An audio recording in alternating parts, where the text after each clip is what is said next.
আব্দুল মজিদ আপনি লিখেছেন, আমি চাকরি প্রত্যাশী একজন শিক্ষার্থী। আলহামদুলিল্লাহ, বিজ্ঞানের বিষয়ের পাশাপাশি ইসলামিক ইলমও আছে, কিন্তু আমি তা আমার জীবনে ফলপ্রসূ না। বিসিএসের জন্য সবাই হন্যে হয়ে ছুটছে, আমিও। এর জন্য অনেকে আত্মহরণের পথ বেছে নিচ্ছে, এবারে কিছু নিশ্চিত করেন। ভাই আব্দুল মজিদ, আপনাকে ইসলামী দর্শনটা বুঝতে হবে যে এই পৃথিবীতে আমরা এসেছি খুব অল্প সময়ের জন্য, আমাদের সবাইকে চলে যেতে হবে, অনন্ত অসীমকালের যাত্রা আমাদের সামনে আছে। অতএব এই সময়টুকু পার করার জন্য আমার খেয়ে পরে কোনো রকম বেঁচে থাকাটা আমার হলো মূল প্রয়োজন। এর পাশাপাশি আল্লাহ যদি আমাকে অনেক দেয়, আমি মানুষের কল্যাণ করতে পারছি, ভালো, বাট সেটা আমার মূল উদ্দেশ্য না।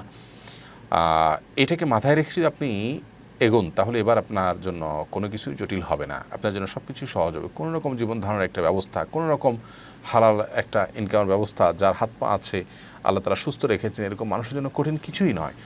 আমরা অনেক কিছুকে আমরা নিতে পারি না আমাদের ইগোর কারণে, আমাদের তথাকথিত আত্মসম্মানের কারণে। এগুলো অনেক ক্ষেত্রে আমাদের দিন পালনে বড় ধরনের বাধার সৃষ্টি করে। তো আমি যদি আমার দৃষ্টিভঙ্গিটাকে পাল্টে নিই, তাহলে অনেক বেশি সহজ হবে।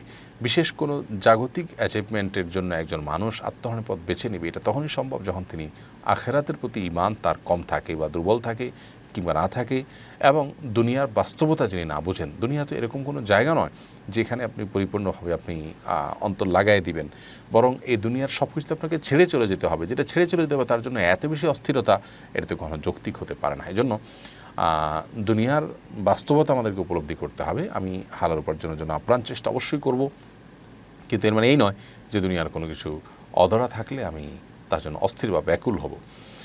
যে দুনিয়ার ক্ষণস্থায়ী হওয়ার বিষয়টি জানেন এবং আখিরাতের স্থায়িত্বের বিষয়টি বিশ্বাস করেন, তার জন্য দুনিয়ার কোনো কিছু ছুটে যাওয়ার কারণে খুব বেশি অস্থির হওয়াটা কখনোই মানানসই হতে পারে না।